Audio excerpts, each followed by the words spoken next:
ദേവച്ചേ, വെറുതെ കണ്ണനെ വിളിച്ചോണ്ട് ഇങ്ങോട്ടൊന്നും വരില്ലേ? കൊണ്ടുവരണമെന്ന് ഞാൻ പറഞ്ഞില്ലല്ലോ. പറയാനുള്ളത് നീ അവനോട് അങ്ങ് പറഞ്ഞാൽ മതി. എന്നിട്ട് നീ അത് എന്നെ അറിയിച്ചാൽ മതി.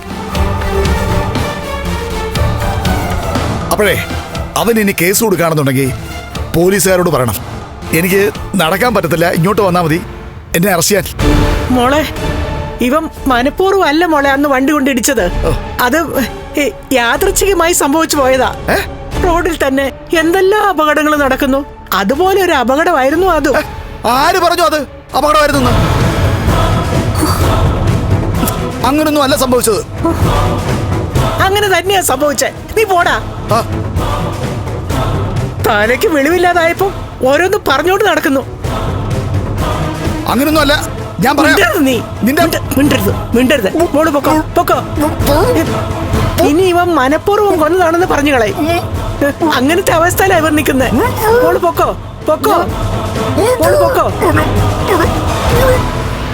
മിണ്ടരുത് നീ. പ്രതാപ,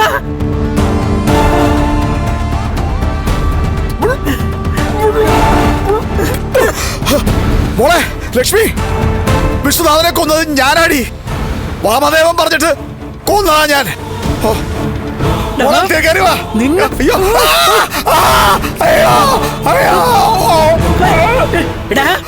എന്റെ കുഞ്ഞിന്റെ കുടുംബം തകർക്കുന്ന കാര്യങ്ങൾ നീ പറഞ്ഞ മകനാണെന്നൊന്നും ഞാൻ നോക്കത്തില്ല.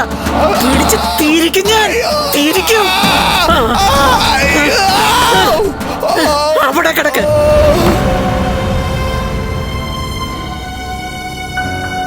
അയാൾ ഒരാളെ കൊന്നു എന്നൊക്കെ പറയുകയാണല്ലോ. ലോറി കയറ്റി കൊന്നു. അങ്ങനെ എന്തെങ്കിലും സംഭവിച്ചിട്ടുണ്ടോ? അങ്ങനൊന്നും സംഭവിച്ചിട്ടില്ലല്ലോ ഡോക്ടർ. ഞാൻ മുറിയിലേക്ക് ചെന്നപ്പോഴും അങ്ങനെ എന്തൊക്കെയോ പറഞ്ഞു. തലയിടിച്ചാണ് അയാൾ വന്നിരിക്കുന്നത്. ആ വീഴ്ചയിൽ അയാളുടെ സ്വബോധം നഷ്ടപ്പെട്ടു എന്നാ തോന്നുന്നത്. ഇനിയിപ്പോ പരിക്ക് പറ്റിയതൊക്കെ ഒന്ന് ഭേദമായ ശേഷം ഇവിടെ നല്ലൊരു സൈക്കാട്രിസ്റ്റ് ഉണ്ട്, മിസ്റ്റർ സാമുവൽ. അദ്ദേഹത്തെ ഒന്ന് കണ്ടിട്ട് മരുന്ന് കഴിക്കുന്നത് നല്ലതാണ്. ഇത് കേവലം കൗൺസിലിംഗ് കൊണ്ടൊന്നും മാറത്തില്ല. മെഡിസിൻ അപ്ലൈ ചെയ്യണം. പിന്നെ അയാളുടെ ജീവിതത്തിൽ അതുപോലെ എന്തോ നടന്നിട്ടുണ്ട്. അല്ലെങ്കിൽ ഈ സമയത്ത് ഇങ്ങനെ പറയില്ല.